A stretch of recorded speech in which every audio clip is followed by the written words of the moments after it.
চীনা প্রবাদ আছে যে আমাকে মাছ দিও না, তুমি মাছ ধরার কৌশলটা শিখিয়ে দাও।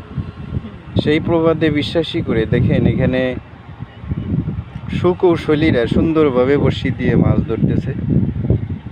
এই যে পুকুরে দেখেন এই বড়শি ফেলছে মাছ ধরার উদ্দেশ্যে। কখনো বড়শিতে মাছ ধরে, আবার কখনো ধরে না, কিন্তু সেই ধরার উদ্দেশ্যে বা সেই আশা আকাঙ্ক্ষা নিয়ে তারা এই বড়শি সারাদিন ধরে থাকে। মাঝে মধ্যে মাছ ধরে পায় তখন মনের খুশি হয়, আবার যখন পায় না তখন আর খুশি হয় না। তো সুন্দরভাবে তারা দক্ষভাবে মাছ ধরতেছে, এরা মাছ ধরায় খুব এক্সপার্ট। মাছ যখন এই আদার ধরে টান মারে তখন যে এদের যে কি খুশি, এর চেয়ে দর্শক যারা থাকে এদের মনে আরও খুশি।